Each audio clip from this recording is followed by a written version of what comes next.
Oh man, I don't know why this took me 23 years to really figure this out. And I've always kind of known it, I've always kind of known it, but this moment of clarity just hit me, and I got it. I gotta say it. You can either spend your whole life being completely yourself, yet only pleasing a few people, but you'll actually be happy, and you'll actually have the right people around that you're pleasing, or you can spend your life being someone you're not, pretending to be someone that you're not, and just not being yourself, and yet you'll please most people, you'll please so many people, but you also won't be happy at the end of the day, and most of those people that you're pleasing aren't even real because you're not being your real self, and if you were, a lot of those people would leave. That's just the bottom line.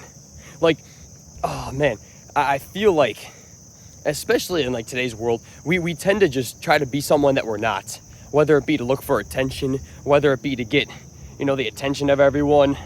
Maybe it's like, I don't know, to try to get the attention of some girl you like, or like the attention of the crowd or whatever. But at the end of the day, man, like what does that do for you besides make you miserable at the end of the day? That because you're not being yourself, you're not being who you were born to be. Like, we all have our certain personalities, we all have our certain flaws and quirks and characteristics, all that stuff, right? And look, it doesn't mean that you can't like change for the better or get better, but that's just it. Is that if you know that you need to change something about yourself for the better, for what you know that you need to do, that's fine. But if you think that you got to change just to like please some other people, or because some people told you, oh yeah, you got to change, no one's gonna like you, whatever, it's like, no, who cares if people don't like you, man? Who cares if most people don't like you? Are you happy? Are you happy with this life? If you're not happy because you're working some job that people say, oh yeah, you have to work this job, or you have to work this kind of job, or you have to get this kind of career. It's like, no, what do you feel deep down in your heart, in your soul, in your spirit, whatever, that you need to do, that you need to work? And a lot of people aren't going to be happy with you. Hey, mommy and daddy ain't going to be so happy with you, but you know what? As men, that our job is to lead our own lives. Hey, mom and dad, love them. Our moms and dads or whoever. Maybe it's not mom and dad, maybe it's grandparents, maybe it's whoever. They raised us, they took care of us, they put a roof over our head. You know what? Hey, nothing but respect to them. But there comes a point in every man's life where he has to decide, I need to do what's best for me. I need to do what I know deep down I need to do, even if mom and dad don't approve of it. Because a boy listens to everyone else, right? I mean, that's what, like a little kid, right? A little boy, right? He got to listen to the adults. He has to obey. But a man, he has to make the decision for himself. He has to be the leader of his own life. Men are leaders, man. And it all starts with their own lives. The only other one that should really be leading our lives and we should be listening to, there's only one other person that we should let lead our lives and that we listen to and let tell us what to do. And that's God. Other than that, hey, us men, we make the decisions for ourselves, man. We gotta lead our own lives. Even if it doesn't make people happy, even if it displeases people, whatever. We gotta be who we know we're being called to be. And again, change for the better yourself every day. Be the kind of man that you know you're supposed to be. But a lot of the times when we become that man, it's gonna displease a lot of people because it's not what they expected. They were in love with this little boy version of us. The people that, these people were in love with the little boy version of us. But it's time to change. It's time to move on. And it's sad, man. It hurts. Like, leaving my childhood behind, man, it hurts. Sometimes I just want to pull out the old Wii or the DS or pull out Fortnite just for the fun of it, bro. And I might do that here and there. I might pull out the old Mario Bros games. I might pull out, Fortnite or something like that here and there. But I'm talking about the overall picture, man. The overall picture is like, hey, we gotta leave that boy behind us, man. He's in our past. Let's go make him happy by being the man that he was born to be. So that's just it, man. That's just it. We got to stop living our lives pretending like we're someone we're not. Living the way that other people want us to live. We got to start living the lives that we know we were born to live. Become the men that we know we were born to be. Who God made us to be. Even if it displeases people. Because at the end of the day, the real ones, in your life, including your own family and friends, the real ones will stick around. Just like if you're a real friend to someone else, or if you really care about like your family and stuff, you'll stick around them. And there's even a quote from Fast and Furious movie. Toretto says, he's like, you never turn your back on family even when they turn their back on you. Right? That's a hard pill to swallow, but that's a real one right there. So even if like you're not really a big fan of who your mom and dad have become, or who your cousins have become, or your best friends, it's like, hey, if you still love them, you're still going to have their back and still hope and pray the best for them. Even if you got to not hang around them as much, or stop spending as much time with them if they become like a bad influence. It's like, look, at the end of the day, we got to become who we were meant to become. That's the bottom line. The real ones, they're going to stick around. They're going to support us. At the very least, they're going to pray the best for us. The ones who aren't real, they're going to be the ones to pick on us, to push us aside, to try to take us down. So that's the thing, right? It's like, would you rather just pretend to be someone that you're not? Would you rather just live this life being someone that you're not? And at the end of the day, you're miserable because you're supposed to be being someone else. You're supposed to be doing better. You know that you can be better than this, but you're just choosing to be someone you're not supposed to be. All just to please a bunch of people. So yeah, you're being fake for yourself. You're not happy with yourself in your life, but you're pleasing so many people, man. And so many people are happy with you. Or would you rather just become the dang man that you know deep down inside you're supposed to be, even if that means displeasing a lot of people, but you'll still have a few real ones around, maybe even just one real one. But at the end of the day, you're becoming who you know you're supposed to be. And at the end of the day, man, as long as you're doing what's good, what's right, and just becoming who you're supposed to be, right? That's what matters. Because that's who we were born to be. That's who God made us to be, man. That's just it.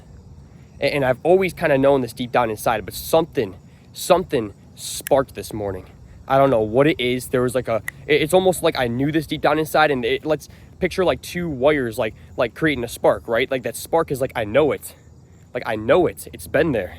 But finally the two wires, boom, they got that electrical connection, and boom, the spark just lit up the entire light bulb. And I'm like, whoa. Because even during a lot of this time, I've been trying kind of hard to I guess, be more perfect, if you will, but I'm not perfect, man. Of course, I'm going to do better to be better. I'm going to do better to change for the better, but I'm not perfect, and no one is. And I've always known this, and I've even said in the past, being perfect, trying to be perfect is just going to make you worse, because you're trying to achieve something that's unachievable. And that's just it. That's just it. You're trying to achieve something that's unachievable, and trying to be perfect is trying to achieve that thing that's unachievable. So you know what?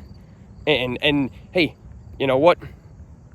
Guilty as charged. I've been trying to be more perfect lately, and it's backfired on me. It's actually made me worse. It's made me question every single thing that I've tried to learn, whatever. The bottom line, that just be who you were born to be. Become the man. Lead your own life, man. Become the man you were made, deep down inside you were made to be. And if you don't know who that is, then go out and find that man, because no one else can tell you. People can only tell you what they think is best based on what they know is best for themselves. But that's kind of like the thing, I've seen some people that work these certain jobs, and they love it with a passion. They're like, you should go work it. And I tried it out, and I'm like, I hate this, bro. This sucks. So, yes, there's a lot of good advice that I've learned from people and that I've taken from people, and that's really helped me in this life. But then there's also advice that I've tried, and it just hasn't worked for me. So yeah, take advice from people, learn things from people, but also you got to be the one to decide, is this working really good for me, or is it not? And do I got to kind of go learn this and figure it out myself? Because I'm not the same as this person, right? Like you can, I learned stuff from people, but I'm also not that person. So I've learned some things for some people, and I'm like, that's really great. But then some things that some people have taught me, right? Those same people, I'm like, it doesn't really work that well for me, But at the end of the day, it's like I still appreciate the advice they've given me, the advice that I've taken from them, and that's helped. But then again, there's also that advice they've given me, it just hasn't worked, because I'm not the same exact person. We're similar, but I'm just not the same exact person. I've taken advice from people that have gotten where I want to get in life, and absolutely a lot of that has worked, but some of the advice, sometimes it just doesn't work sometimes, because I'm not that person. So sometimes you do got to go kind of figure it out for yourself. And if you don't know the man that you're supposed to be, then that's where I say you got to go figure that one out. Of course, you know, be a good man, do the right thing, you know, bring out your masculinity, you know, take care of your body, take care of your soul. But at the end of the day, I can't really say like you must work this job and you must, you know, do this kind of workout and you must do this or that. Like I can't tell you exactly what to do. I can give you some advice. You can take it. A lot of it might work for you, but there might be some pieces that don't. And if it doesn't, then those are the things you got to go kind of figure out for yourself. What's best for you? You know what I mean? Like I've even with working out, I've watched people work out over the years. I've learned from people a lot. And if it hasn't been for those people, I would never be where I am today. But there's also some advice that I've heard that just hasn't worked for me. And so sometimes I just got to take that advice and do my own thing with it, right? But yeah, bottom line, man, is like we just got to be ourselves. Cheesy, I know, cheesy advice, but you know what? If we're ourselves, that's how we're going to attract the right girl. That's how we're going to go live the right life that we're supposed to live. But if we try to be who other people are telling us to be, well, we're not going to attract the exact kind of girl that we're looking for. We're going to attract the kind of girl that people want us to attract for ourselves. Like, oh man, I'm telling you, if you just finally embrace being yourself, yes, changing for the better as well, bettering yourself, getting better every day, absolutely, bettering yourself, but also just being and embracing yourself, you're finally going to understand what freedom and peace and happiness is. You're finally going to understand it just by simply actually being yourself and embracing yourself. And I mean your full entire self, man. You're finally going to understand what freedom is. And it can be hard, it can be kind of freaky, whatever, but I'm telling you, it is the best thing you could do for yourself. And you just got to do it, and you're going to displease a lot of people, whatever. The real ones will stick around. The fake ones never wanted you anyway. They just wanted the fake version of you, you know. But at the end of the day, I've seen so many people that just be and embrace themselves, and yet they end up motivating and inspiring a bunch of people. So you know what? At the end of the day, even if few people do like you, it's actually a lot more than you think. Bottom line, be yourself, embrace yourself, better yourself. That's the most freedom you're ever going to get in this life. And whoo, when that light bulb clicked this morning, I felt it more than anything. So yeah, that being said, let's go. I'm going to go to you'll see me in a little bit. Well, you'll see me in a couple seconds. I'll see you in a little bit. But I'm going to be going to the workout spot, hoping that whatever nasty storm hit yesterday for the third time this summer. I'm kind of getting annoyed by these storms now. They're really cool, but man, they're damaging everything. So, hey, why does it keep attacking this exact small town? It beats me. But you know what? I'm going to go to that spot, hope that the trees aren't knocked down like the pull-up trees that I was using. And yeah, I'll see you a little bit later today, but you'll see me in a couple seconds. So let's get to it. Check out this cool spot, this like cool walk on the way to where I do push-ups at. Whew, I love it. And it looks really nice at sunset. I did a video maybe like a month or two ago, something like that, but that was about the last time I was here for the pull-ups here. So heck yeah, let's get to that spot and get to it. Crazy. So it looks like the storm, well, the past few storms have managed to take out this entire tree, which used to be pretty darn big. And then also looks like cracked down this tree over here. But thankfully the pull-up tree is still standing, so heck yeah. Let's go, man. Let's do this.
So yeah,